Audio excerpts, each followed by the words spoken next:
va parler recrutement. Quelle solution pour attirer les talents dans votre entreprise et sur votre territoire? C'est un peu lié d'ailleurs à la lutte contre la fracture numérique dont on a parlé pendant 1 heure avec les autres intervenants, parce que il faut qu'il y ait la fibre. Si on veut travailler à Roux-Pérou-le-Coquet, comme on disait, c'est quand même mieux quand c'est fibré. Voilà. Et donc c'est un véritable enjeu. Tout est lié. Mais là, on va plus spécialement parler du recrutement. Alors c'est un enjeu.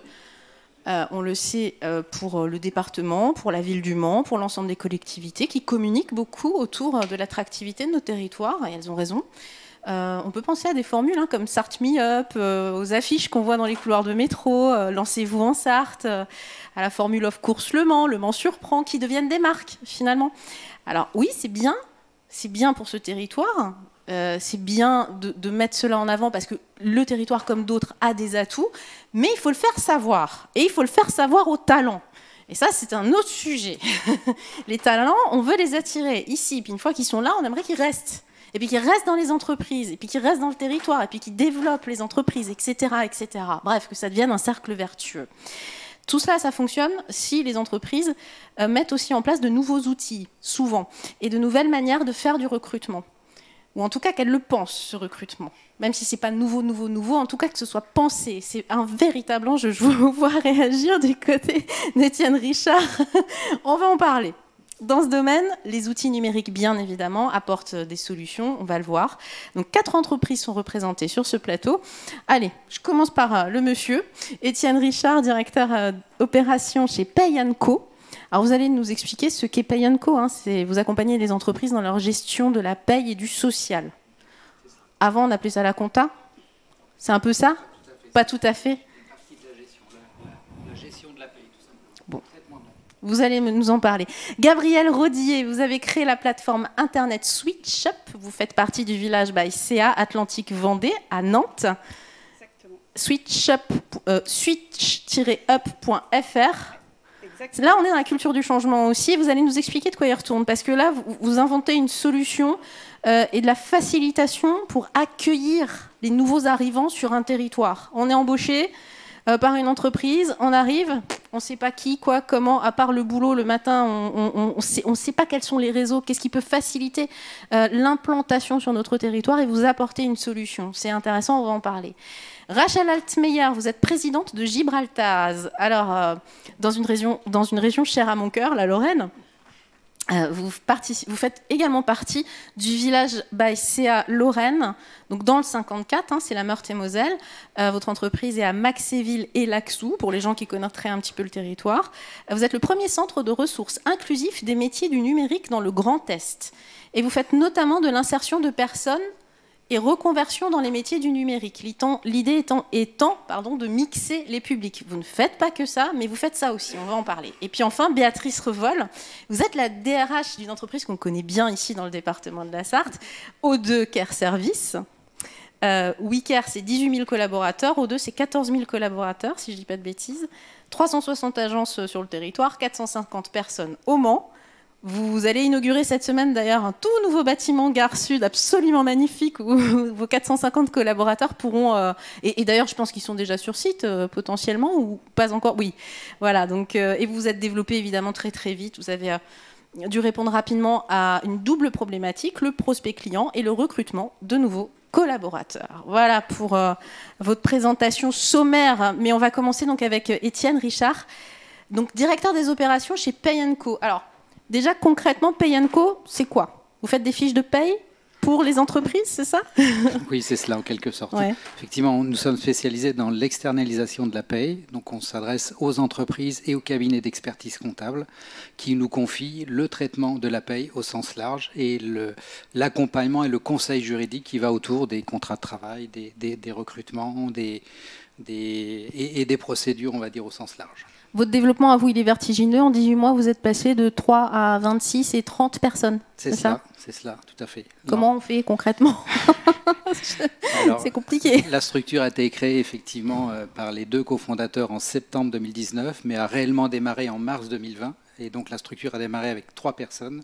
Effectivement, aujourd'hui, nous sommes 26 à temps plein sur le site, et puis des collaborateurs excentrés, je dirais, donc une petite trentaine de personnes, effectivement. Donc c'est assez vertigineux, c'est pas simple tous les jours. Voilà. Et moi, j'ai rejoint l'équipe pour aider à structurer, et à développer et aider au recrutement à partir de courant mai, où on a commencé à structurer et voilà, modifier nos approches de recrutement. Alors, modifier les approches de recrutement, parce que déjà dans votre domaine, le stress est présent pendant la période où on établit les fiches de paye, tout simplement. Il y a tout à faire en même temps, hein, on le sait, dans les entreprises. Voilà. Bon, je parlais du service comptable tout à l'heure, mais on le sait, il y a des coups de bourre, hein, comme on dit. Voilà. Donc c'est stressant. Ça facilite pas forcément le recrutement, ou en tout cas dire à des jeunes venez travailler chez nous, c'est sympa, c'est fun, mais c'est dur quand même, c'est stressant. Alors vous avez vraiment développé tout plein de stratégies, notamment sur la question du bien-être dans l'entreprise. Ça paraît un petit peu bateau de dire ça, mais c'est une réalité que vous développez au maximum. Concrètement, comment ? C'est vrai, c'est l'un des leviers, effectivement. Alors, pour revenir sur ce côté stress, effectivement, vous comme moi et nous tous, nous attendons tous notre bulletin de salaire en fin de mois ou en début de mois, et puis le salaire, le subside qui va avec. Donc, effectivement, notre cycle de traitement sur la paye, elle se situe à partir du 25 du mois jusqu'au 5-6 du mois suivant. On a vraiment un traitement là très fort sur cette période. Et puis après, le reste, c'est plutôt les déclarations et la partie administrative. Alors, ça génère une certaine tension, effectivement, voilà, sur cette partie-là de traitement. Pour revenir sur la mise en place de solutions, on a différentes solutions, effectivement. On développe le bien-être au travail. On a, alors, dans l'ADN de la structure qui a été créé par les deux dirigeants et des personnes assez jeunes, il a été créé le poste d'happiness manager. Donc, on a l'un de nos collaborateurs qui a suivi une formation pour développer en interne et en externe des animations au quotidien, développer aussi, prendre des contacts avec des partenaires pour travailler sur la fidélisation au travers de mise à disposition de moyens, d'outils de travail et puis d'activités extra-professionnelles, la mise en place d'un CSE, même sur une petite structure comme la nôtre, des niveaux d'accompagnement sur les frais de santé à un très très bon niveau par exemple. Tous ces outils-là, en plus de l'animation, des animations quotidiennes, voilà, participe à la fidélisation des collaborateurs. Alors, une happiness manager, dans les startups, on sait à peu près ce que c'est. C'est un truc qui est arrivé il y a une dizaine d'années. Dans une petite entreprise, on ne sait pas forcément à quoi ça sert exactement. Vous l'avez dit, on anime, voilà, on imagine qu'on peut organiser un petit séminaire sympa au karting à l'Improst à côté, là, ou aller visiter le circuit des 24 heures. Mais concrètement, c'est des petites choses au quotidien, vraiment dans le quotidien de l'entreprise et des salariés. Oui, l'interlocutrice dédiée à cette partie-là, c'est vraiment l'oreille attentive pour tout le monde dans l'entreprise. Elle développe vraiment de la disponibilité et elle est à l'écoute évidemment pour les problématiques que l'on peut rencontrer au travers de l'entreprise, mais un peu au-delà également. Et puis il y a elle travaille également avec des partenaires. On fait livrer des fruits frais tous les jours dans l'entreprise. On est sur des conditions de travail et on développe cette partie-là. Donc elle est en charge aussi de s'assurer que le poste de travail, les conditions de travail au-delà du poste de travail en tant que tel soient réunies. Peut-être la possibilité de faciliter le télétravail par exemple régulièrement. Ça, un jour par semaine, pardon, c'est possible. Oui, c'est le cas chez nous. En tout cas, c'est prévu comme ceci. Après, voilà, il y a des périodes où c'est plus difficile que d'autres. Et puis, il y a un certain nombre d'outils, encore une fois, qui permettent de travailler le lien entre les collaborateurs. On profite, bien sûr, comme d'autres entreprises, d'événements, par exemple, je pense au final de football ou autre, on a organisé des petits événements en entreprise. On utilise ces leviers-là également pour animer des petits événements qui consolident le lien entre les collaborateurs. Et alors, pourquoi en être arrivé à organiser la structure comme cela? On a parlé du stress, mais il n'y a pas que ça. Vous me disiez, parce qu'à un moment, on a tiré aussi les leçons du passé. On a vraiment envie que les gens se sentent bien. C'est pas galvaudé, ça, ça paraît toujours un peu niais de dire ça, le monde de l'entreprise. C'est pas le monde des bisounours, on est tous d'accord avec ça. Il n'empêche qu'on peut faciliter les choses. Oui. Et c'est tirer les leçons du passé, vous me disiez, c'est vraiment ça? Alors, pour la structure PNCO, non, elle est très jeune, cette structure. Donc, elle tire les leçons. Enfin, les deux dirigeants ont tiré les leçons de leur passé dans les entreprises précédentes dans lesquelles elles sont intervenues, effectivement. L'idée, c'est aussi de travailler sur l'ambiance de travail, effectivement, sur le fait plus large qu'on se sente bien dans son poste de travail. Alors ça, c'est une solution pour attirer les gens. Puis après, il faut les faire rester. Et pour les faire rester, j'en parlais avec Switch Up, Gabriel Rodier. Vous êtes basé à Nantes hein, et vous êtes arrivé à Nantes il y a quelques années avec ce constat, ok, on arrive pour un boulot ou pour le boulot du conjoint, voilà, ça arrivait à plein de gens, ça m'est arrivé aussi. Et puis en fait, on n'a aucun réseau, on connaît personne. Voilà. Et à un moment, vous êtes parti d'un manque. Oui, tout à fait. Moi, j'ai créé Switch Up suite à ma propre problématique, c'est-à-dire que j'ai suivi mon conjoint à plusieurs reprises et mon conjoint prenait son poste, donc il était bien accueilli, souvent au sein de l'entreprise. Et moi, je l'avais suivi et moi, il n'y avait personne pour m'accueillir, quoi. Et donc, j'étais toujours un peu frustrée et parfois même un peu, j'ose le dire, un peu en colère, en disant, voilà, je fais l'effort de suivre mon conjoint, c'est un choix, hein, je suis d'accord, mais on l'accueille très bien au sein de son entreprise, mais moi, une fois qu'il est parti travailler, je me retrouve avec mes enfants. Et puis, c'est moi qui vais gérer cette arrivée, cette mobilité géographique. C'est moi qui vais trouver le logement, c'est moi qui vais inscrire les enfants à l'école, c'est moi qui vais faire les démarches au niveau de la sécurité sociale et de toutes les démarches administratives. C'est moi qui vais m'occuper de trouver les activités périscolaires et autres pour les enfants. Et puis, moi, il n'y a personne, quoi. Donc, j'étais un petit peu frustrée. Et justement, c'est comme ça que Switch Up est né, en me disant que en 3 clics, on pouvait trouver un Airbnb et pouvoir loger chez quelqu'un, et que moi, je voulais pouvoir trouver en 3 clics quelqu'un qui me ressemblait et qui pouvait m'accueillir sur un territoire. Et donc là, on parle de votre cas en particulier, qui a été le mien également. Je pense qu'on est nombreuses et nombreux d'ailleurs à avoir connu cette situation. Mais ça peut s'appliquer à un jeune qui débarque dans une région pour prendre un nouveau job, qui sort de l'école, qui est tout frais. Je suis désolée, hein, mais à 25 ans, on est encore un peu gamin, bébé. Et puis voilà, et puis à un moment, il faut trouver des réseaux, quoi. Oui, complètement. Et puis, pour l'anecdote, on accueille pas mal de nouveaux collaborateurs pour les entreprises qui font appel à nous. Et on s'était toujours dit qu'à 25 ans, on avait envie d'être accompagné par quelqu'un de 25 ans. Et comme c'est le salarié qui choisit, on s'est aperçu que pas tant que ça, en fait. Ils ont souvent encore envie d'être accompagnés par un peu papa-maman. Alors, ça fonctionne comment ?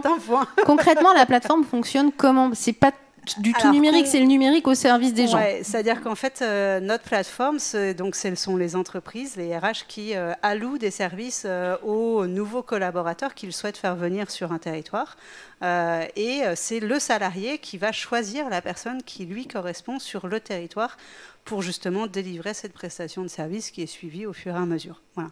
Il faut savoir qu'il existe pas mal d'aides aussi sur cette thématique-là et que l'argent investi, parce que c'est aussi un investissement de la part de l'entreprise, il y a des aides et un traitement fiscal et social, d'ailleurs que certains pourront très bien mettre en place,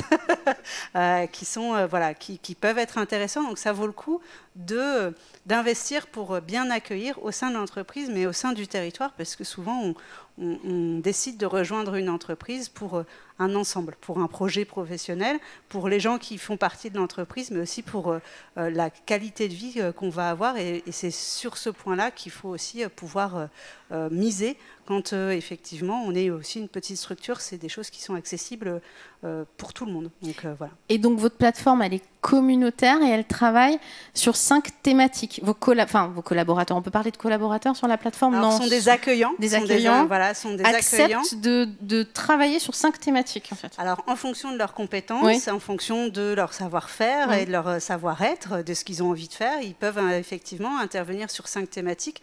Le logement, qui reste une clé d'entrée, c'est-à-dire que on a beau avoir une super entreprise, si on a des conditions de logement qui sont pas correctes au quotidien, c'est quand même compliqué. Aussi à ce qu'on veut. Oui. Voilà, donc le logement qui reste une clé d'entrée principale, tout ce qui tourne autour des enfants, on en parlait tout à l'heure, l'emploi du conjoint, puisqu'aujourd'hui, de plus en plus, c'est souvent encore les femmes qui suivent les conjoints, mais elles ont de moins en moins envie, et on peut les comprendre, de faire une croix sur leur carrière. Donc il faut trouver du boulot rapidement. Trouver du boulot, voilà. Ou en tout cas un projet professionnel pour tout le monde.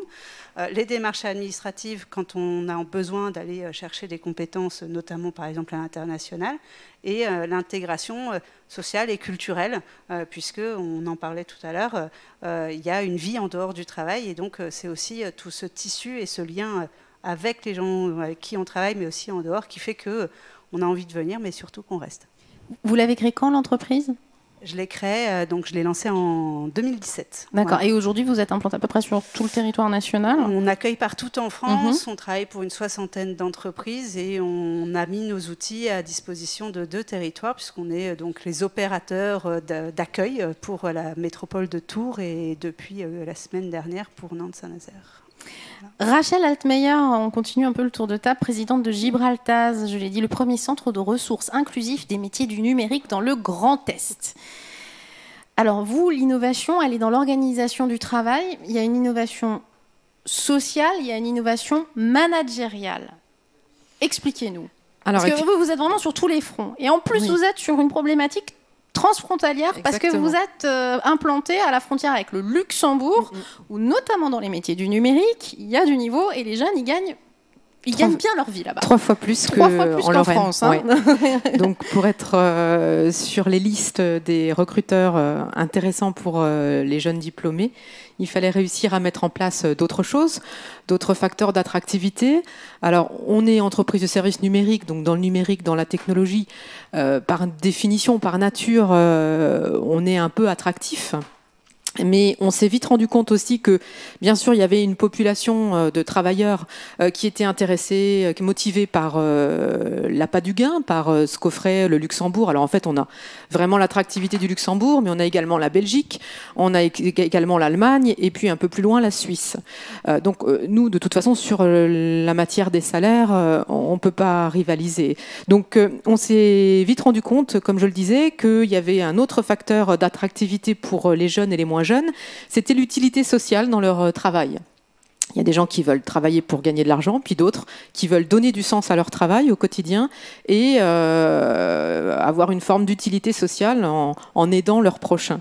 Donc on a tablé notre projet d'entreprise effectivement sur cette innovation managériale en constituant des équipes mixtes. C'est-à-dire que dans nos équipes qu'on est en train de constituer parce qu'on est une jeune entreprise créée en 2020, on compose des équipes avec un profil que nous on qualifie de classique, c'est-à-dire issu la plupart du temps d'un parcours universitaire ou d'un parcours d'études classique assez linéaire. Dans cette équipe qui est donc un peu pilotée par cette ressource classique, on va intégrer une personne qui va par exemple être en reconversion. On va donc reconversion dans les métiers du numérique, hein, qui est issue d'autres métiers qu'on dit nous traditionnels ou d'anciens métiers, et qui, après une formation au métier du numérique que nous ne dispensons pas, notre métier n'étant pas la formation, mais on va accueillir ces personnes en reconversion dans les métiers du numérique, qu'on va intégrer directement au sein d'une équipe. On va compléter cette équipe, par exemple, avec un alternant ou un très jeune diplômé, et puis avec d'autres profils peut-être un peu plus expérimentés. Alors bien sûr, on travaille en mode projet comme toutes les entreprises du numérique, donc ce qui signifie qu'une équipe composée pour un projet, à la fin du projet, elle se désagrège pour se recomposer sur un autre projet différemment ou à l'identique. On verra bien quand on aura le recul. Et effectivement, l'idée, c'est de dire, voilà, vous qui souhaitez donner du sens à votre quotidien et avoir une utilité sociale, ce sur quoi on table, c'est un peu le bien-être aussi au travail. C'est de dire, voilà, quel que soit votre profil, que vous soyez en reconversion après 20 ans d'expérience professionnelle sur un nouveau métier qui vous est complètement inconnu, ou que vous soyez un senior qui a déjà quelques années d'expérience dans ce métier, ou que vous soyez un jeune diplômé, ou que vous soyez une personne qui à un moment donné a été éloignée de l'emploi pour une raison X, Y ou Z et à qui on va donner un coup de pouce pour se remettre dans l'emploi, bah vous avez forcément des expériences à partager, des compétences à transmettre, des connaissances sur lesquelles échanger, etc., des retours d'expérience qui seront forcément enrichissants pour les plus jeunes, et c'est ce cercle vertueux, cette espèce d'émulation collective qu'on cherche à mettre en place en composant ces équipes, de manière à ce que collectivement et individuellement, chacun y trouve son compte, chacun et chacune y trouve son compte. Donc on est en plein dans la mise en place de ce process et dans l'étoffement de nos équipes sur différents projets. Là on est sur des problématiques là aujourd'hui et depuis hier de validation de recrutement, donc voilà, ça se passe très bien. même s'il nous arrive quelques surprises. Ouais. Alors, on va en parler, mais alors, vous avez aussi une ambition, c'est que le territoire devienne numériquement autonome et qui constitue un bassin d'emploi numérique attractif. C'est ça. Donc, par opposition évidemment à ce qu'on a dit, c'est-à-dire vous êtes sur une frontière, même plusieurs frontières, de l'autre côté de la frontière, les salaires sont plus élevés malgré tout, mais vous partez du principe qu'il peut y avoir les ressources sur un territoire, et ça c'est inspirant pour tous les territoires en fait. Il y a les ressources sur chaque territoire. Donc effectivement, la mission, la vision de Gibraltar, c'est d'accompagner les territoires pour qu'ils deviennent numériquement autonomes, c'est-à-dire qu'ils accèdent à ce que certains appellent la souveraineté numérique, plus simplement à ce qu'ils soient indépendants numériquement, qu'ils cessent de devoir aller chercher des compétences à Paris, pour vous à Nantes ou autre. Et que parce que effectivement ils auront passé un peu de temps, ils se seront un peu attardés à faire monter leur bassin d'emploi en compétences, en aidant à reformer, en aidant à reconvertir, en aidant à insérer professionnellement les ressources. À ce moment-là, ils vont pouvoir se servir du numérique comme un outil d'inclusion sociale et pouvoir, avec cet outil d'inclusion sociale, pouvoir récupérer les bienfaits de cette action-là en devenant numériquement autonome et en arrêtant d'être dépendant des autres. Et c'est toute la vision en fait de Gibraltar et de notre projet d'entreprise qu'on a mis longtemps, plusieurs mois, à vraiment peaufiner. C'est ça, c'est de faire que ces territoires deviennent autonomes et surtout des bassins d'emploi attractifs, puisant ces ressources en local. Et alors vous travaillez déjà avec des entreprises et comment ça se passe? En gros, elles vous disent voilà, j'ai ce besoin-là en ressources numériques, j'ai ce besoin-là en compétences. Comment vous pouvez m'aider à les trouver? C'est ça? Alors, pas tout à fait. Pas tout à fait ça. On fonctionne comme une ancienne SS2I. Hein. Les entreprises de services numériques aujourd'hui, c'est les ex-SS2I d'hier. Donc, on va travailler au forfait. Les entreprises nous consultent, ou les collectivités ou les territoires nous consultent. Elles ont un projet d'outils numériques à forte valeur ajoutée, souvent en lien avec le développement économique, parce que les coopérations territoriales, la mise en synergie de toutes les énergies des acteurs économiques, sociaux, locaux sont aussi dans la mission de Gibraltar. C'est un peu plus compliqué. Et du coup, elles vont nous dire, voilà, on souhaite développer un outil comme ça. Est-ce que vous pouvez nous accompagner? On va les accompagner dans le développement, c'est-à-dire on va développer avec nos ressources en interne l'outil. On va parfois assurer un transfert de technologie, c'est-à-dire de manière à ce que justement, à travailler à ce que le territoire devienne peu à peu autonome, au moins dans la gestion et l'évolution de son outil, pourquoi pas demain dans le développement d'un nouvel outil. Et puis, si le territoire nous dit, on aimerait que ce soit une ressource Gibraltar qui s'occupe de l'évolution, qui s'occupe de la mise à jour, qui s'occupe d'alimenter le contenu d'une plateforme de développement économique, par exemple, à ce moment-là, on est amené à déléguer une ressource, ce qu'on appelle l'assistance technique ou la régie, donc pour une journée, 2 jours par semaine, par mois, etc. Et le territoire, l'entreprise, et c'est là aussi on est innovant au niveau des procédés, c'est que le territoire, les entreprises vont finalement composer leur bouquet de compétences à la carte. Voilà, j'ai un besoin de tel profil, un jour par semaine, j'ai un besoin de tel profil, radicalement différent, une demi-journée par mois, j'ai un besoin de tel profil, va composer à la carte comme ça sa carte de compétences et nous, on va lui mettre à disposition les ressources les plus adaptées à ses besoins, de manière à ce qu'il puisse progresser, évoluer et atteindre ses objectifs opérationnels. Béatrice Revol, pour finir ce tour de table et présenter un petit peu vos innovations malgré tout managériales en termes de recrutement et donc de RH, tout simplement. Alors je disais, vous êtes la DRH de O2 WeCare Service. Je voudrais commencer par cette anecdote, on en a parlé tout à l'heure, mais cette semaine, vous inaugurez un bâtiment, le nouveau siège de WeCare près de la gare. C'est important pour les équipes de se dire qu'en plus, vu qu'on s'est énormément développé depuis les années 2000, à un moment, le résultat, c'est qu'on a un beau bâtiment et que c'est là qu'on va travailler. Enfin, c'est un outil intéressant, un écrin comme celui-là pour les équipes. C'est anecdotique peut-être, mais c'est important. Alors, c'est pas que anecdotique, Ouais. c'est-à-dire que c'est quand même un cap important à la fois pour l'entreprise et le groupe. C'est vrai qu'on a connu un peu l'hypercroissance dans un secteur d'activité qui était encore encore récent, qui n'est pas encore du tout structuré, c'est-à-dire qu'on a des différents acteurs qui naviguent les uns aux côtés des autres avec des contraintes différentes, et pour autant on doit attirer les mêmes types de salariés, donc ce qui implique énormément de difficultés dans l'approche recrutement qu'on doit avoir.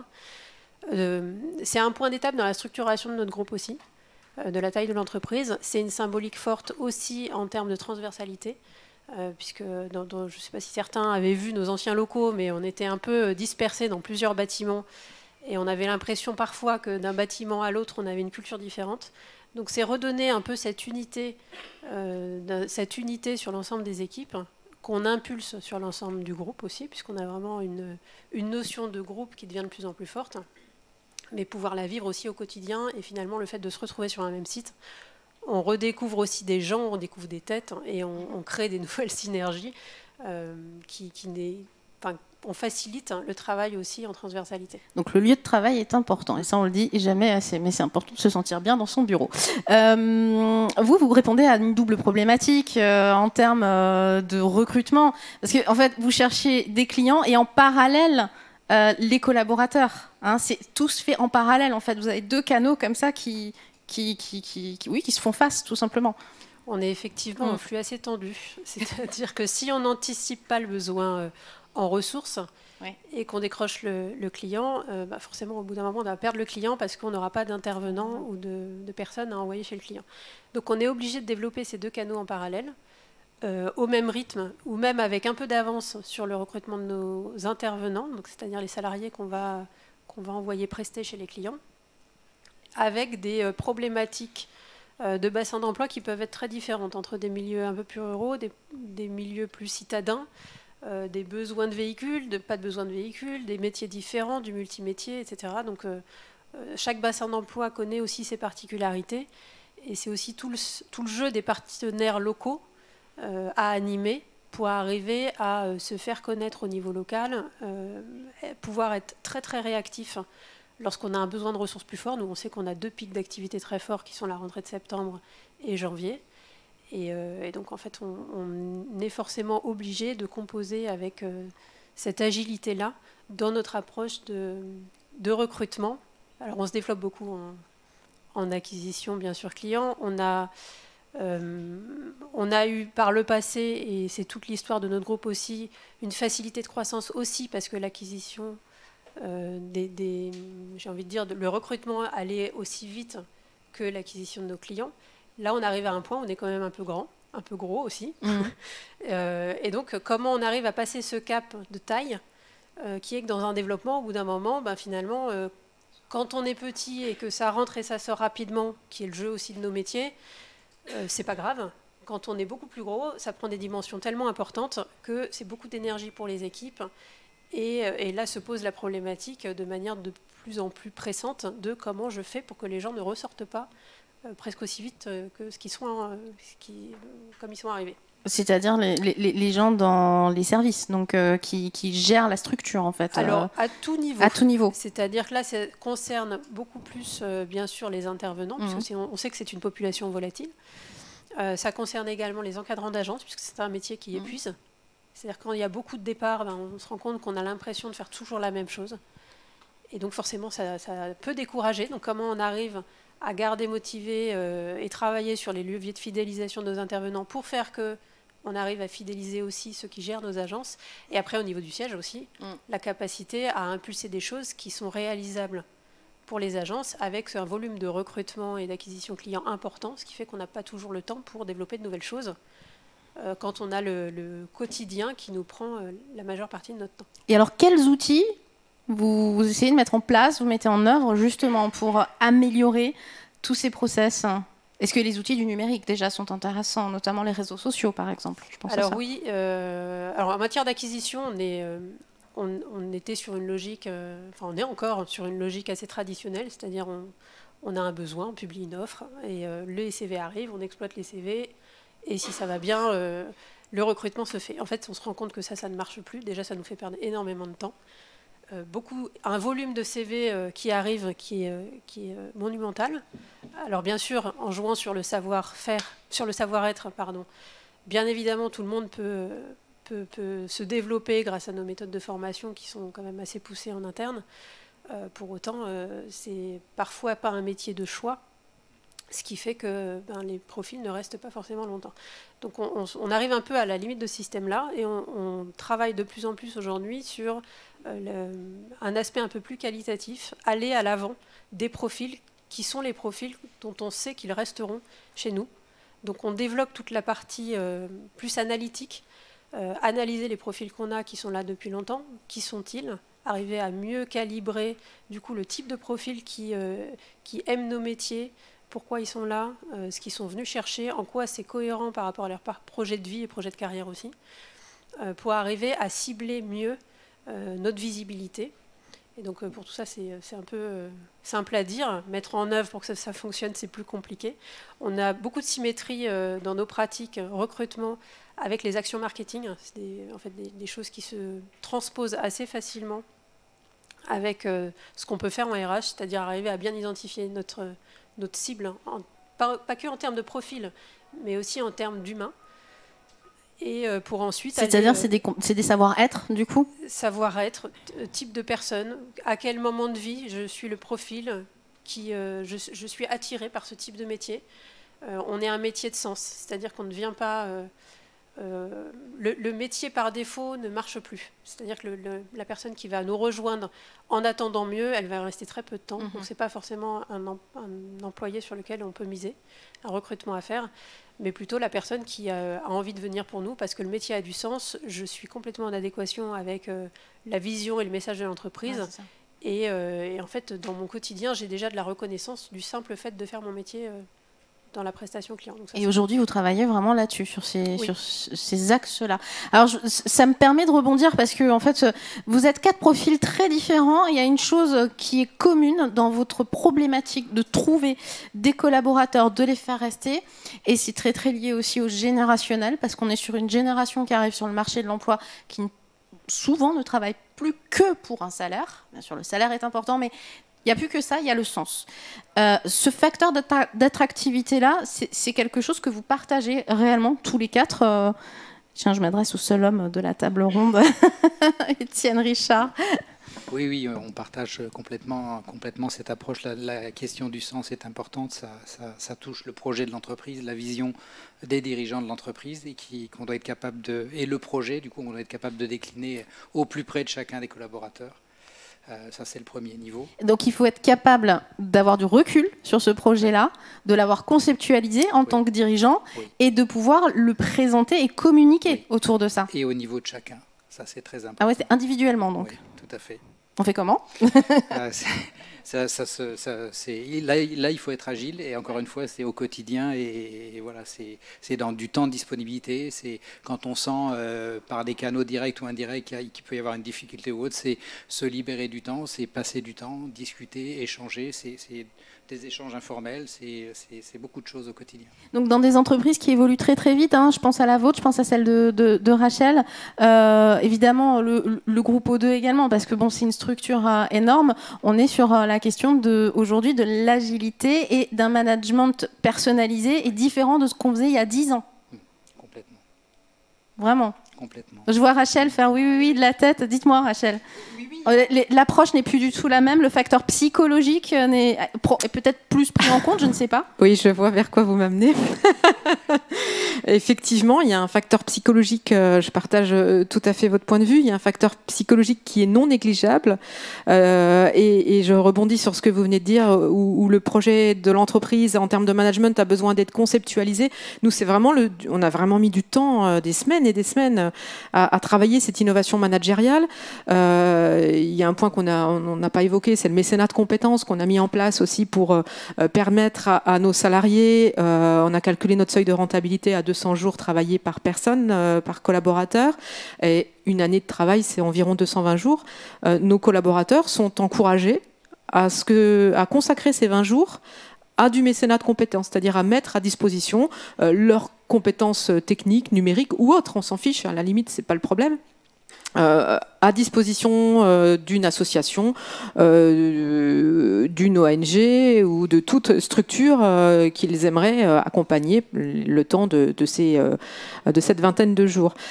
Et d'un point de vue psychologique, alors je partage aussi votre point de vue pour avoir été manager salarié avant d'être entrepreneuse depuis un moment, mais savoir détecter les signaux faibles, les signaux forts d'un dérèglement, d'un mal-être, et c'est pas évident, et parfois et régulièrement on a besoin de rassurer les équipes, ne serait-ce qu'en passant du temps, en allant déjeuner, en buvant un café, etc., et en s'attardant un peu sur la problématique qui est peut-être pas liée au travail, hein, qui est peut-être tout autre, mais qui demande qui demande la preuve que on observe nos collaborateurs, on détecte ce qui va moins bien, etc., et on agit pour un meilleur être.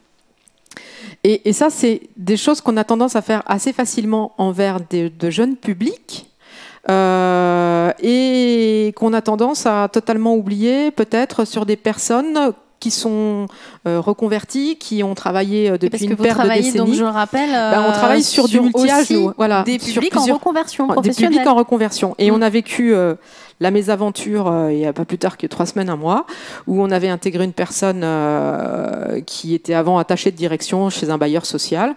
Moi, c'est une personne que je connaissais, qui était une de mes clientes depuis 10 ans dans une autre activité.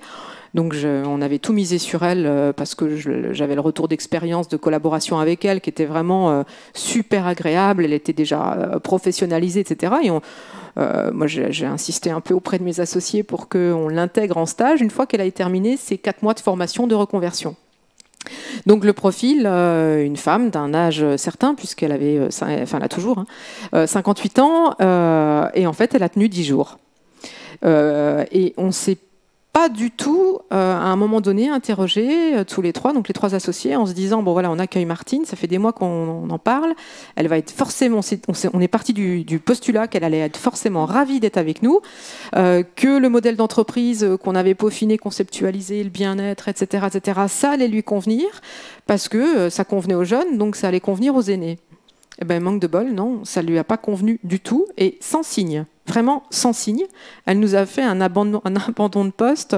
Un matin, on était parti sur un événement à Nancy. On est revenu à midi au village. Elle avait laissé sa carte d'accès au bâtiment sur son clavier. Elle était partie sans jamais nous dire, ou sans jamais me dire, Rachel, il y a un truc, ça va pas. Donc on s'est dit, ok, elle est partie. Et puis bon, un jour, 2 jours, on s'est dit, mais finalement, est-ce que c'est pas nous qui avons un peu déconné? Est-ce qu'elle nous a pas envoyé des signaux qu'on n'a pas vus? Est-ce que finalement le modèle qu'on a conceptualisé pour un public ou 2 publics, est-ce qu'il est vraiment adaptable et déclinable à tous les âges? Ou est-ce qu'il faut qu'on revoie notre copie pour avoir un traitement un peu adapté, différent, pour des personnes dans le grand âge? Donc voilà, c'est une vraie question. C'est une personne senior dans l'entreprise. C'est une grande senior, ouais. Et c'est une vraie question parce que c'est toujours une question. Vous êtes en train encore de brainstormer entre collaborateurs. Non, puis on n'a pas eu de réponse parce que moi j'ai repris contact avec elle. Enfin, j'ai essayé de reprendre contact avec elle pour comprendre où on avait éventuellement failli. C'est peut-être pas nous, après tout, c'est peut-être elle qui s'est pas sentie.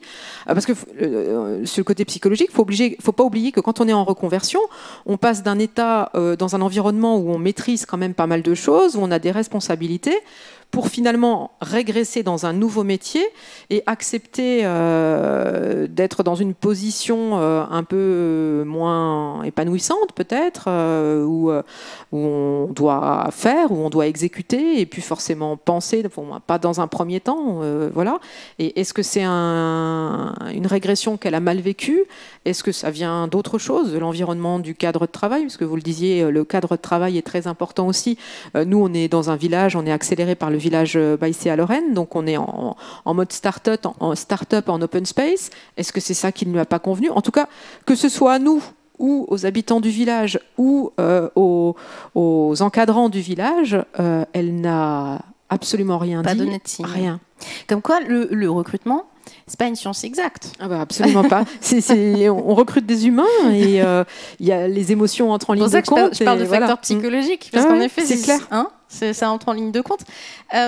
Chez SwitchUp, c'est aussi l'idée, effectivement, que on est bien sur un territoire, pas que parce qu'on a trouvé un job rémunérateur. On en parlait en préparant ce plateau. Il y a vraiment, là aussi, encore une fois, le travail sur le sens de ce que l'on fait. Et vous voyez les gens arriver dans des postes et se dire ouais non mais finalement c'est pas ce que je voulais faire, c'est pas ce que j'ambitionnais, c'est pas le projet que j'avais et qui repartent. Ah bah, de toute façon, quand on prend un poste ou quand on postule quelque part, on part vers l'aventure. Donc, c'est-à-dire qu'il y a une prise de risque des deux côtés, du côté du recruteur et du côté du nouvel arrivant. Donc, quand en plus on y ajoute effectivement une mobilité géographique, ça fait entre guillemets un double risque. Maintenant, ce qui est important, c'est que aujourd'hui, quand on postule à un nouveau poste, quand on décide de partir vers une nouvelle aventure, notamment géographique, c'est parce qu'on y trouve son compte sur le plan professionnel, c'est-à-dire qu'avant tout, il postule un emploi, donc ça veut dire qu'ils doivent être convaincus par l'entreprise, on est bien d'accord, mais ils doivent être convaincus par le territoire.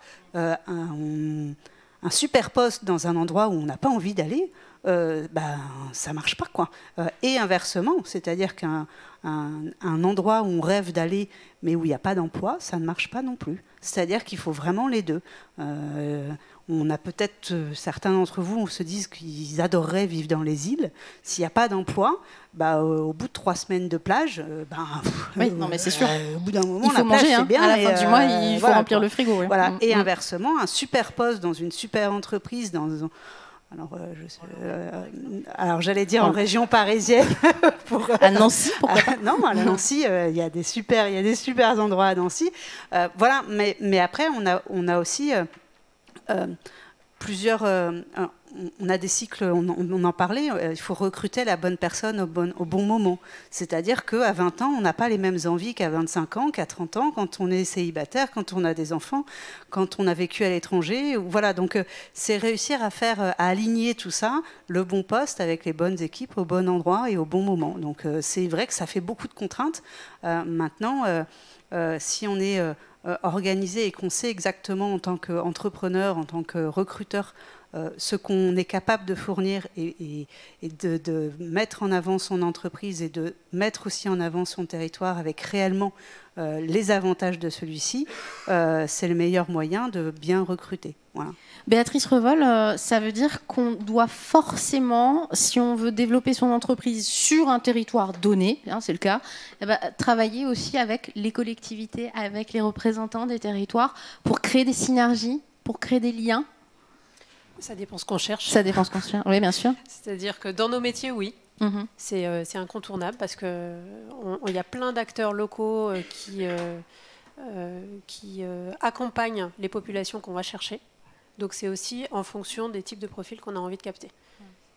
Donc là, sur les métiers que nous, on cherche, on sait qu'ils sont accompagnés, aidés, qu'ils vont à un moment donné toquer à la porte des collectivités. Donc oui, c'est arriver à ce que la relation soit suffisamment entretenue avec ces collectivités de manière régulière pour que le jour où nous, on a un besoin, eux pensent « Ah bah tiens, j'ai vu telle personne, je mets en relation. » Oui, c'est du gagnant-gagnant. Et vous êtes tous acteurs, en fait, du développement d'un territoire également. Et on a tendance à... Alors après, c'est humain, mais on a tendance à s'exciter quand on est en période de crise, entre guillemets, on a un besoin, donc tout de suite, on va animer tout le monde. Et en fait, si ça n'a pas été travaillé en amont, ça n'a pas de sens. Ouais.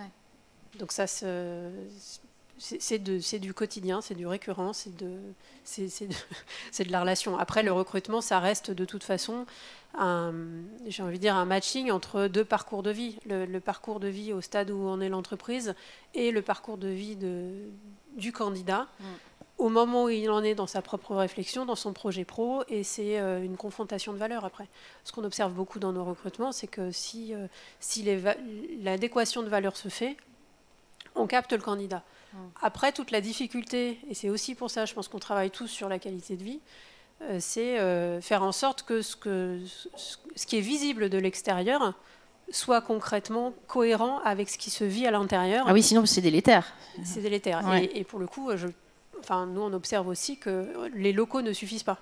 C'est-à-dire que même l'happiness officer ne suffit pas. si jamais je vends du rêve, que j'anime du rêve en interne, mais que mon manager est dictatorial, ça ne va jamais fonctionner. Et le profil ne va pas rester. Donc la QVT, à notre sens, ça s'étend bien plus largement que la cohésion d'équipe et tout l'environnement qu'on peut créer sur le lieu de vie. Ça va même jusqu'à ce qu'on impulse à travers le management, le mode de management qu'on promeut, la manière dont on peut développer les salariés, c'est-à-dire quelles promesses on fait. Quand je rentre dans une entreprise, je suis venue pour aller chercher quelque chose. Tant que je n'ai pas trouvé ce que j'étais venue chercher, je vais rester. Si je le trouve tout de suite et qu'en fait ça ne me plaît pas, je vais bien sûr partir très vite. Donc c'est arriver à animer et raviver ce projet professionnel pour faire en sorte que la personne reste le plus longtemps possible. Pour en revenir aux relations avec les collectivités, Étienne Richard, vous avez travaillé un petit peu en partenariat, en adéquation, en association avec les collectivités. Je l'ai dit tout à l'heure, mais vous êtes 3 quand même à faire partir du village by CA dans vos territoires respectifs aussi. Et bien sûr, ça aide parce qu'on travaille en réseau. Hein. Oui, complètement. Enfin, moi, j'ai déjà fait ça sur d'autres territoires et ça me paraissait essentiel de travailler avec les acteurs du territoire pour aussi faciliter l'arrivée de nos collaborateurs. On bénéficie de la proximité de Paris et de la région parisienne. Oui. J'ai encore des expériences. Allez, on rentre 2 collaborateurs par mois aujourd'hui. On a détecté 2 talents avec plus de 5 ans d'expérience qui sont vraiment des pépites pour nous. J'ai pu en intégrer une seule. L'autre, elle n'a pas pu intégrer l'entreprise parce que pas de possibilité en Sarthe de faire garder son bout de chou. Et en moi-même mobilisant les relais d'assistantes maternelles, les solutions de crèche d'entreprise qui sont quelquefois difficilement accessibles pour des jeunes structures comme nous, etc. etc. Donc, on est allé voir le Mans Développement, on est allé voir les réseaux, les collectivités que je connais bien sur d'autres territoires. Ça n'est pas simple, ça n'est pas simple. Il y a des réalités aussi de territoire.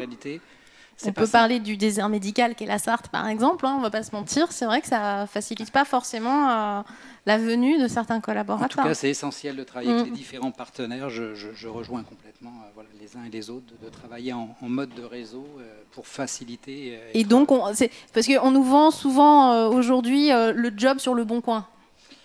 Mais c'est pas forcément comme ça que ça fonctionne, quoi. Ah, vraiment. Rachel, vous aussi, vous avez des expériences justement avec le territoire. Pour autant, c'est pas toujours facile. Il faut mettre les choses en œuvre. Il faut coordonner tout ça. Il faut ramer. Ouais, des fois. Hein. Bah oui, c'est pas toujours simple. Faut le dire aussi. Non, c'est pas simple puisque le territoire a lui-même des initiatives. Les acteurs du territoire ont parfois même des initiatives qui sont un petit peu contraires à défaut d'être complémentaires. Et nous, notre rôle étant justement d'animer le territoire et le développement numérique et économique du territoire, on passe énormément de temps effectivement à essayer d'identifier nos personnes ressources sur le territoire. Alors qu'est-ce qu'on définit comme étant une personne ressource? C'est une personne qui ne va pas saboter la mise en relation, qui ne va pas imaginer qu'en fait notre projet est concurrent au sien. Donc il y a beaucoup d'évangélisation, beaucoup de réassurance à faire sur les projets. Mais ce qui est normal, hein, puisque chacun défend un peu ses intérêts, mais hélas, on est dans une culture, alors dans l'Est au moins, dans une culture qui est plutôt proche de l'individuel, à défaut d'être collective et constructive. Donc effectivement, on rame et comme on est un petit peu obtus, plutôt que d'y aller en frontal, on arrive à nos fins en contournant un petit peu les choses, voilà. Et puis en s'appuyant sur des relais comme les membres du village, comme des acteurs qu'on identifie comme constructifs et comme facilitateurs pour nous, quoi. Mais en tout cas, comme en plus on est petit, on est tout jeune, on a bien compris qu'on avait nos preuves à faire et qu'il fallait montrer patte blanche. Donc voilà, on capitalise sur les petits succès, partant du principe que les petites rivières font les grands fleuves, et puis à un moment donné on arrivera à atteindre cette légitimité qui fera que voilà, les territoires nous feront confiance, ou les acteurs du territoire, notamment politiques, feront plus confiance, et et joueront le rôle qu'ils ont à jouer, c'est-à-dire de fluidifier tout ce qu'on a à faire ensemble, de développer la coopération territoriale, de créer de la valeur et de la richesse en commun, et que ce soit au service des territoires et pas au service d'un individu et d'un ego. Bon, c'est sur ces belles paroles qu'on va à peu près clore. En tout cas, c'est un retour d'expérience sur 4 modèles d'entreprise extrêmement différents, mais très enrichissants. Et cette question du recrutement, on voit bien qu'elle est centrale pour tous les modèles d'entreprise. Est-ce que vous avez des questions peut-être sur ces sujets de recrutement, ou si vous voulez aborder encore une question par rapport à ces retours d'expérience-là?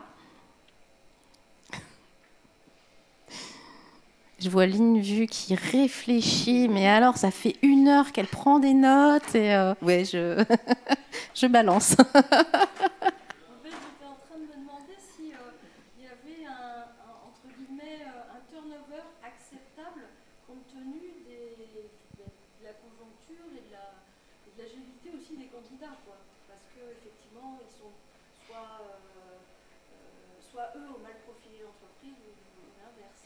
Est-ce que vous en êtes arrivé à voilà, ça fait partie de la vie en fait d'avoir ce turnover, tout en sachant que vous les avez peut-être bien intégrés et qu'ils repartent de toute façon, probablement de manière positive aussi d'être passés par chez vous. Enfin, voilà, c'est le côté positif du turnover en fait ma question.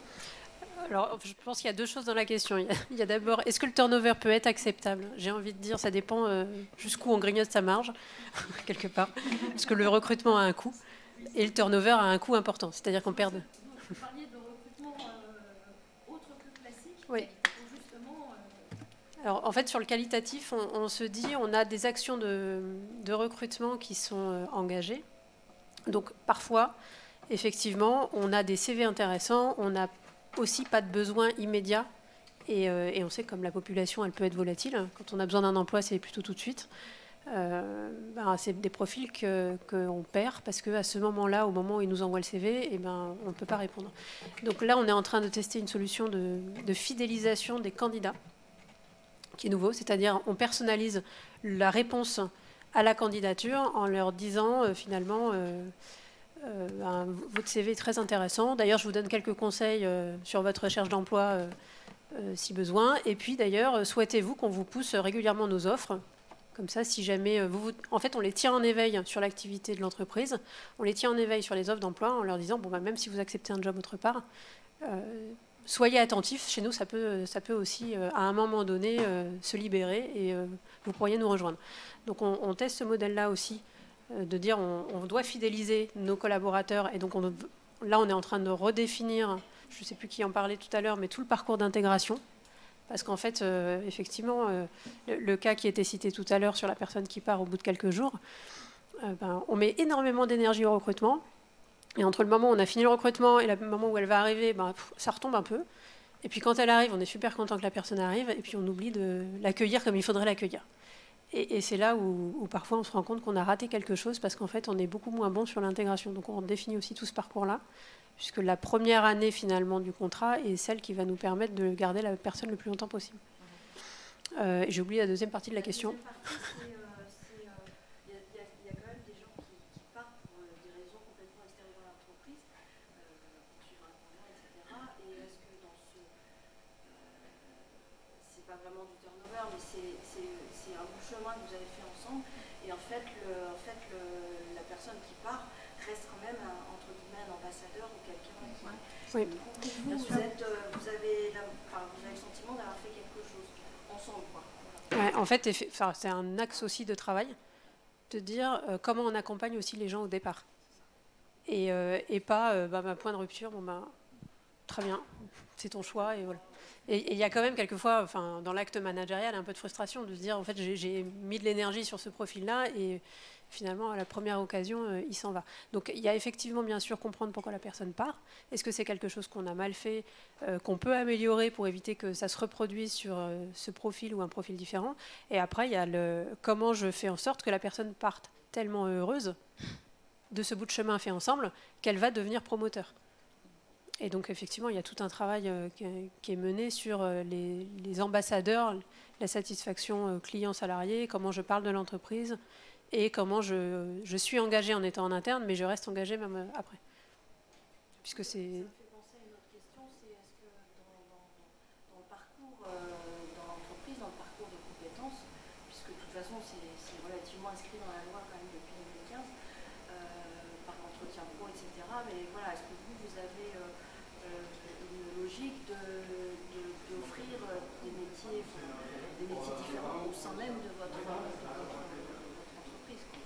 Oui, c'est quelque chose qui existe depuis longtemps chez nous. C'est des étapes de progression. On a plein de belles histoires qu'on promeut régulièrement. Je vous invite à regarder les réseaux sociaux sur des intervenants qui sont même devenus encadrants d'agence, certains même franchisés.